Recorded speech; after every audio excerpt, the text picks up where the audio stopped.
cardiopatía isquémica, nosotros, ¿cuántos tipos de infarto conocen, doctores?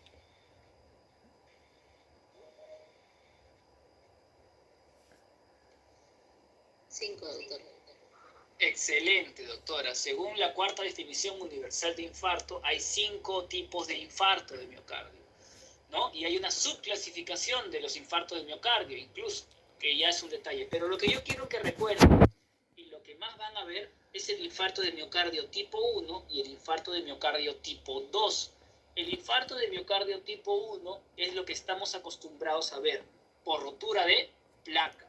El infarto de miocardio tipo 1 es rotura de placa. Entonces, si hablamos de placa, hay que recordar, por ejemplo, cuál es la diferencia entre una placa estable y cuál es la diferencia entre una placa inestable. ¿Alguien sabe cuál es la diferencia?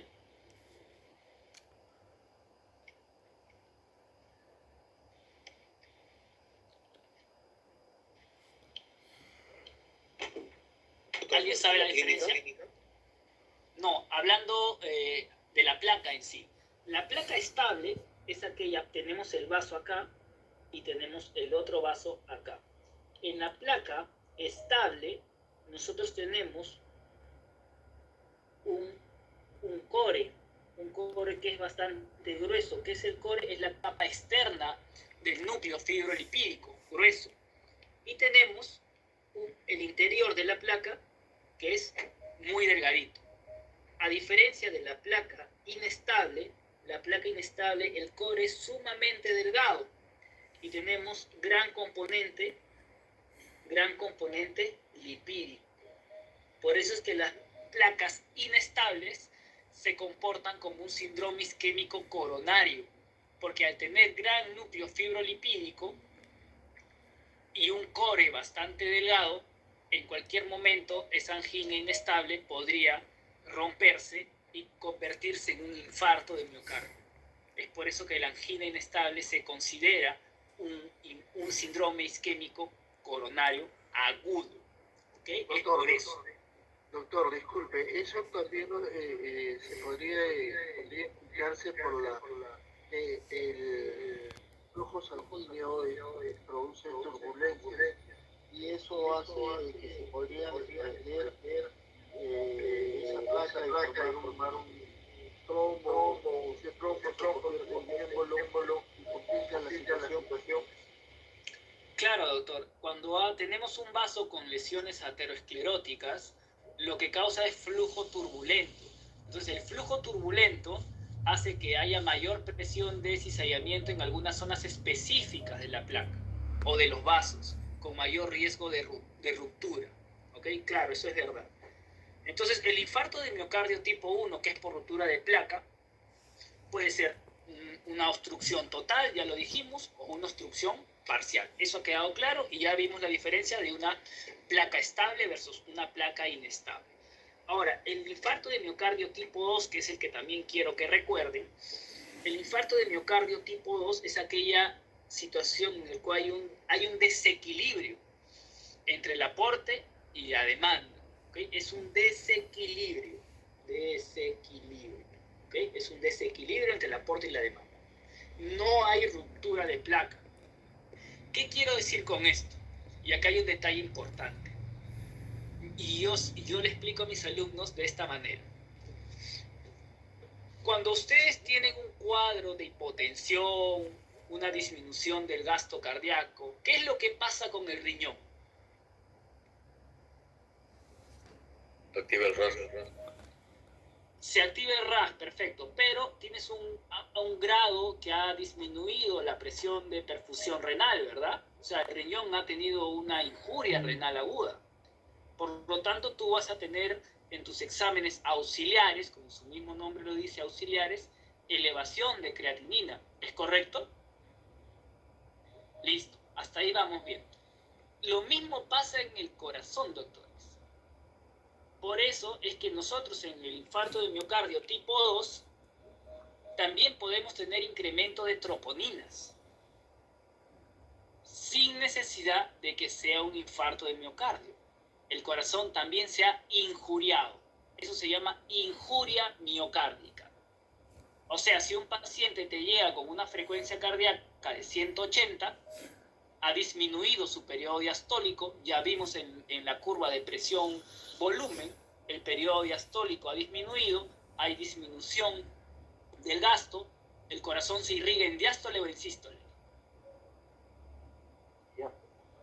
En diástole. Y si reduce su periodo diastólico, va a haber injuria miocárdica. Entonces, ¿puedes tener troponinas elevadas? Por supuesto que puedes tener troponinas elevadas, sin que eso se convierta en un infarto de miocardio.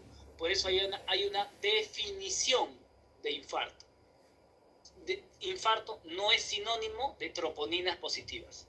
Tiene que cumplir criterios. ¿Ok? Eso es lo que quiero dejar claro. Vamos al gráfico de aquí. Este es un motivo de consulta muy frecuente y tenemos que hablar de angina. ¿Ok? El dolor anginoso tiene que tener 3 características importantes. Que sea un dolor opresivo, irradiado a cuello, mandíbula, hombro, brazo, excepto en qué pacientes?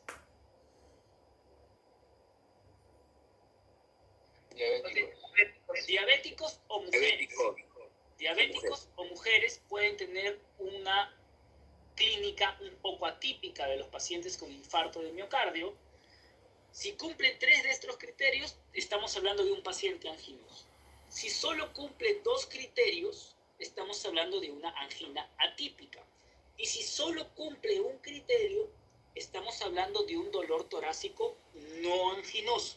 Por lo tanto, todo paciente que viene con dolor de pecho a su consulta o a emergencia, no necesariamente es el corazón, y para eso nos sirve esta clasificación. Señora, usted viene por dolor de pecho, sí, pero lo que le duele no es el corazón. Tu diagnóstico podrías catalogarlo como un dolor torácico no anginoso o un dolor torácico no cardiogénico. Me dejo entender.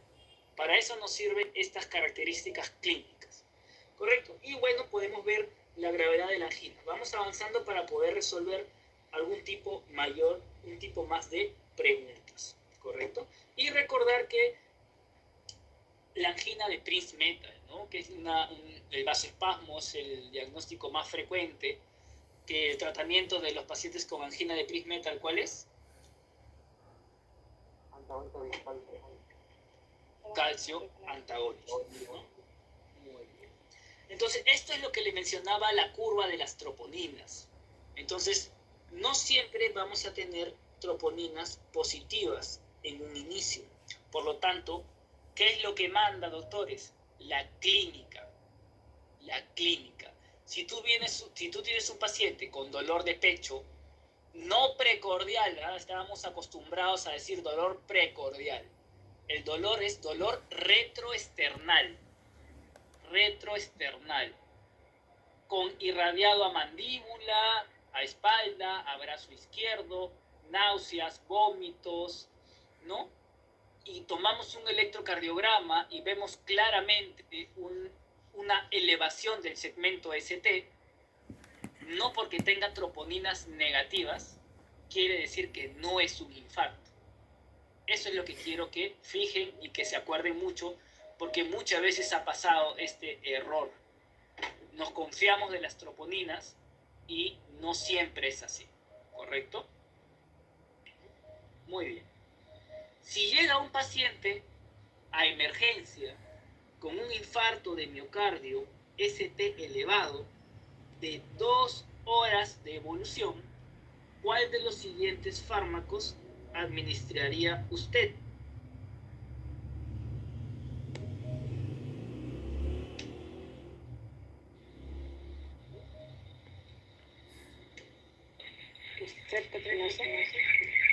La streptokinasa es un fármaco fibrinolítico, ya no se utiliza actualmente o muy poco.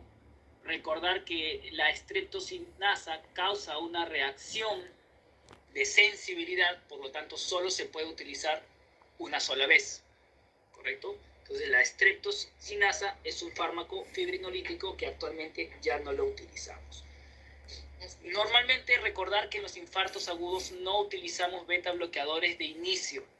de inicio, sobre todo si están en insuficiencia cardíaca aguda, ¿ya? A veces se comete el error de iniciar rápidamente beta bloqueadores. No se inicia tan agudamente, salvo que sea un Killy-Kimball 1, podríamos utilizarlo. Pero si nosotros administramos beta bloqueadores agudamente, podríamos convertir un simple infarto de miocardio de arteria descendente anterior distal en un... ¿Se me escucha? Sí, pero no sé por qué, en verdad. Discúlpenme. Pero bueno. Doctor, insuficiencia cardíaca es muy bonito.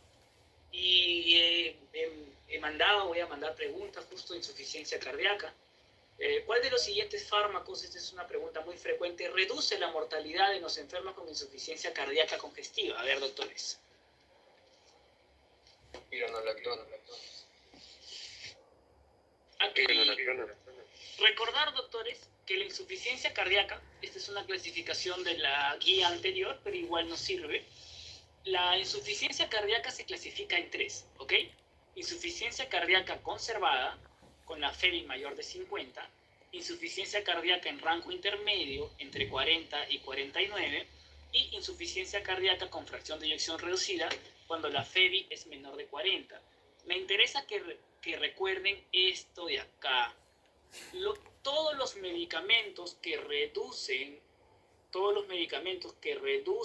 mortalidad es para este grupo, ¿ok? No es para todos los pacientes con insuficiencia cardíaca, solo para los pacientes que tienen insuficiencia cardíaca, fracción de eyección reducida con FEBI menos de 40%.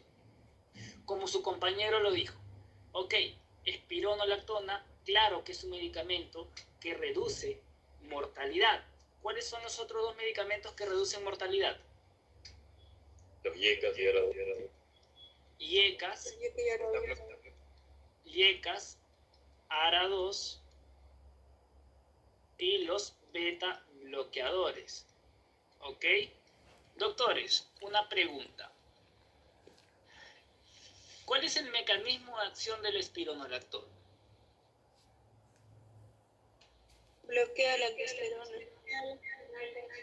Bloquea la aldosterona. Ok, ya. ¿Y cuál es la función de la aldosterona? ¿Dónde se secreta la aldosterona? No escuché.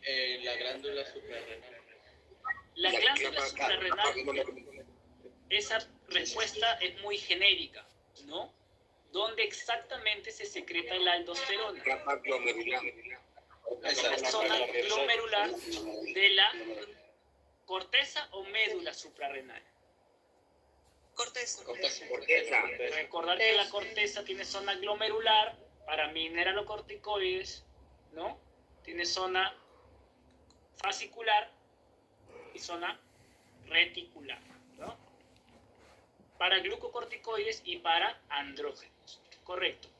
Doctores, ¿cuál de estos medicamentos aumenta la mortalidad en insuficiencia cardíaca?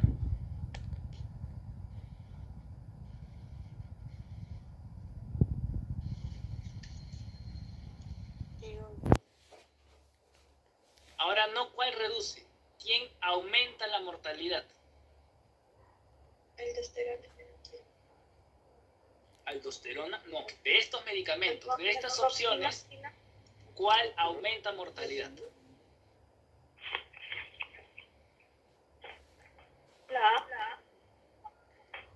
Muy bien, la digoxina, ¿cuál es el mecanismo de acción de la digoxina, doctora? Bloquea el sodio, potasio, ATPase. Ok, ese es un mecanismo. Recuerden que la digoxina es un medicamento dual, tiene dos efectos principalmente, ¿no? Uno, bloquea la acción sodio-potasio ATPasa. Recuerden que en la despolarización, que ya vieron con el doctor, ingresa bastante sodio, ¿correcto? Al intracelular. Recuerden que el sodio es el catión extracelular más importante, pero cuando empieza la fase 0 del potencial de acción, ingresa bastante sodio, ingresa al intracelular, y la bomba ATPasa tiene que revertir este efecto, ¿correcto? Y la digoxina bloquea esta bomba sodio-potasio ATPasa. ¿Y cuál es el efecto secundario? O indirecto. promueve la actividad del anticuerpo sodio-calcio. Exactamente. Entonces, el sodio-calcio, ¿qué es lo que hace? Trata de sacar todo el sodio a través de este simporte y ingresa mayor cantidad de calcio a nivel intracelular. Por eso es que la digoxina se dice que es un inotrópico, ¿no? Es un inotrópico. ¿Por qué? Porque aumenta el calcio intracelular, ¿correcto? Y es un inotropo positivo y un cronotropo negativo. También reduce la frecuencia cardíaca. Pero al haber mayor cantidad de calcio intracelular, también se vuelve tóxico. El calcio es tóxico en exceso a nivel intracelular y tiene efectos proarrítmicos. Es por eso que la digoxina es un medicamento que incrementa mortalidad. Y ahorita lo vamos a ver en qué escala está la digoxina en el manejo de insuficiencia cardíaca. Esta pregunta ya es un poquito más avanzada y actualmente ya no son 3 grupos farmacológicos que reducen la mortalidad. Se han añadido 2 grupos farmacológicos que reducen mortalidad en insuficiencia cardíaca. Y probablemente eso es lo que en algún momento cambiará en el ENAM, en algunos exámenes que les tomen, porque ya esto se ha actualizado. ¿Alguien sabe cuáles son estos 2 grupos farmacológicos? Los inhibidores de la S. Muy bien, por ahí tienen las dos alternativas. Los inhibidores SGLT2, este receptor o este transportador, ¿dónde se encuentra? En el túbulo contorneado proximal. Exactamente, en túbulo contorneado proximal, que es donde se reabsorbe casi el 98% de glucosa, ¿no? El transportador de sodio-glucosa tipo 2 a nivel del túbulo contorneado proximal, donde se reabsorbe el 98% de glucosa.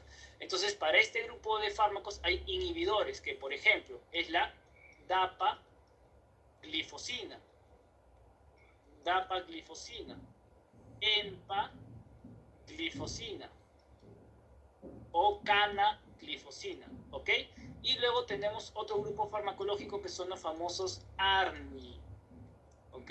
Que también reducen mortalidad.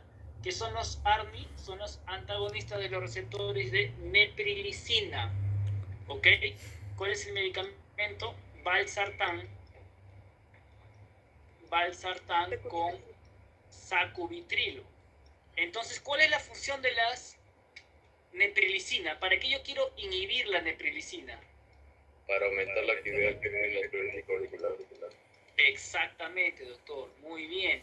La neprilicina es una hormona que se encarga de degradar los péptidos natriuréticos y, como su mismo nombre lo dice, favorecen la natriuresis, la eliminación de sodio, y la diuresis en un paciente con insuficiencia cardíaca, fracción de eyección reducida.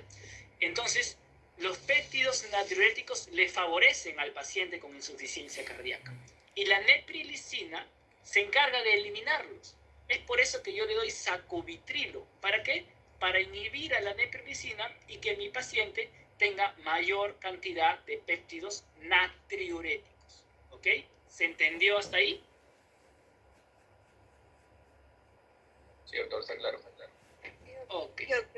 Pregunta. El valsartán, para cerrar y ver más o menos, el valsartán es un medicamento ARA2 que bloquea ¿qué tipo de receptores? AT1. AT1, pregunta frecuente que siempre les hace, los receptores AT1. Y una última pregunta, si yo sé que los pacientes con insuficiencia cardíaca tienen una activación del sistema renina-angiotensina, aldosterona, y todo empieza a través de la renina, ¿no? Y la función de la renina, ¿cuál es? Convertir el angiotensinógeno del hígado en angiotensina 1, ¿correcto? Entonces, ¿por qué yo no bloqueo la renina? ¿O me puedes decir un medicamento que bloquee la renina? El alisquirén. Pero cuando nosotros bloqueamos la renina con el alisquirén, hemos visto que los pacientes empeoran. Empeoran, ¿por qué? Porque se bloquea automáticamente todo el eje y también es un medicamento que incrementaba la mortalidad en pacientes con insuficiencia cardíaca, por eso es que no se usa. ¿Ok? Muy bien, doctores, están bien, muy bien. La furosemida es un medicamento que es sintomático, no reduce mortalidad, ¿ya? Mejora los síntomas. Y recordar la miodarona es un medicamento que tiene compuesto yodado. Y muy frecuentemente, ¿en qué lo tienen que recordar? En los pacientes, por ejemplo, a veces vienen pacientes hipertiroideos con una taquiarritmia. Entonces, he visto muchas veces que a los pacientes hipertiroideos con taquiarritmia les quieren dar amiodarona para control de frecuencia. Eso está mal. ¿Por qué? Porque la amiodarona tiene yodo. No le puede dar más yodo a un paciente hipertiroideo. Hay que recordar siempre eso. ¿Ya? Muy bien. Vamos bien, ¿verdad? ¿Alguna sugerencia, doctores? Al haber un taponamiento en el espacio pericárdico lleno de sangre, la posibilidad de el volumen del menor, el volumen se les encontró, porque no necesariamente va a ser y por ende otra cosa. Correcto, el volumen sistólico y el volumen telesistólico generalmente están reducidos. Y hay que recordar acá, si tenemos el pericardio con un taponamiento cardíaco, sea lo que sea, generalmente agudo, recuerden que los pacientes muy frecuentemente en el Hipólito hay bastantes casos de tuberculosis pericárdica y hacen mucho derrame pericárdico, 2-3 litros y no pasa nada, porque los crónicos generalmente no llegan a taponamientos salvo que sean muy excesivos. En cambio, los cuadros agudos sí. Y recuerden que el ventrículo derecho es un ventrículo de volumen, ¿no? El diámetro de las paredes son de 5 milímetros, nada más, es muy delgado, a diferencia del ventrículo izquierdo, que es un ventrículo de presión.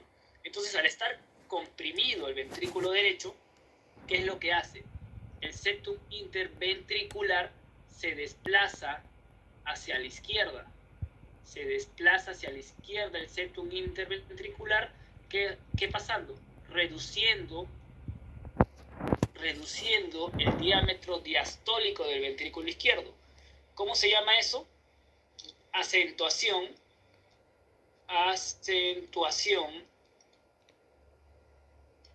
de interdependencia. Es por eso que el paciente tiene un volumen sistólico reducido. Y si nosotros tenemos un volumen sistólico reducido, recordar que la fórmula de presión arterial, ¿cuál era?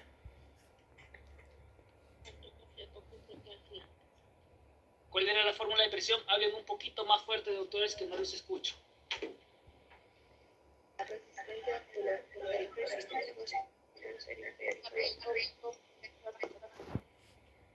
Gasto por resistencia. El gasto dependía del volumen más, ¿por qué? Más frecuencia cardíaca. Entonces, si reducías tu volumen, tu gasto también va a ser menor y el paciente va a presentar hipotensión arterial. ¿Correcto? Tratamiento.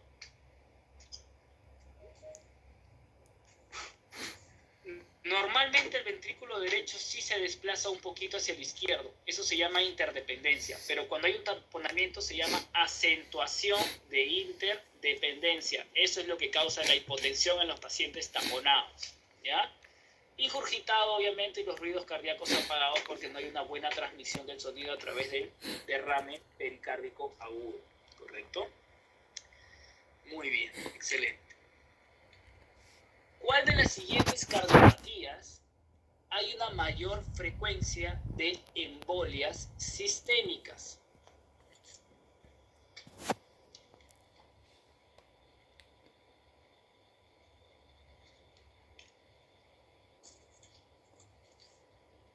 Y aquí quiero recordar unas cosas. Para que un paciente tenga embolia sistémica, o sea, émbolos al sistema, tiene que reunirse ciertos factores, ¿correcto? Las principales causas de que un paciente tenga embolias se debe a la triada de Virchow. Recuerden que la triada de Virchow está asociada a ¿qué? Lesión endotelial, flujo sanguíneo anormal y estados de hipercoagulabilidad. Generalmente puede estar asociado a pacientes con fibrilación auricular, donde el intervalo RR es distinto en cada uno y onda P no hay la onda P. A diferencia del flúter, donde están las famosas ondas en serrucho y los intervalos RR son regulares. Entonces, tienen que coexistir estos factores para que un paciente tiene que tener embolia. Entonces, ¿en cuál de los siguientes casos hay una mayor frecuencia de embolia sistémica? Por ahí me parece que están hablando, pero no los escucho muy bien. Un poquito más fuerte, por favor.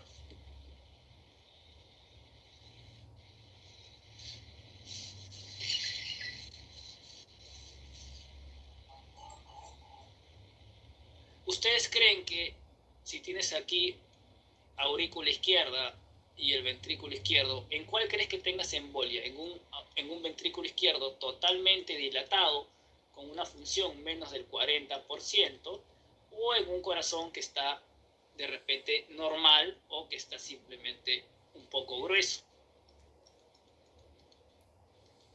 Dilatado. Entonces, en el paciente que está dilatado hay éstasis, pues, doctores, hay éstasis. Triada de Virchow, hay éstasis, no va a haber buena función.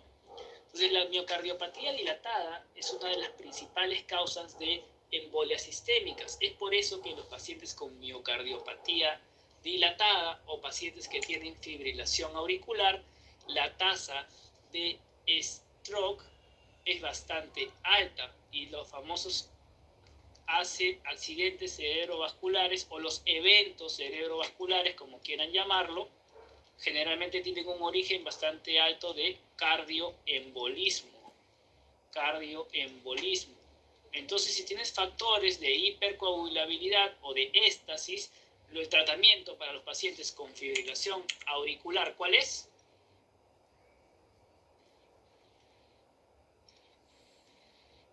¿Qué es lo que tienes que hacer en un paciente con fibrilación auricular? No. Cardioversión es en aquellos pacientes con fibrilación auricular, respuesta alta y que tienen inestabilidad hemodinámica. Tú en un paciente con fibrilación auricular tienes que ver principalmente dos cosas en términos generales. O bien control de ritmo o bien control de frecuencia cardíaca. Nada más. No se maten pensando esto. Pero lo que sí tienen que recordar es que tienes que anticoagular, doctores. Anticoagular. ¿Con qué podemos anticoagular? Podemos utilizar warfarina o podemos utilizar los nuevos anticoagulantes orales, los famosos NACOS. ¿Cuál es el mecanismo de acción de la warfarina? Inhibe a los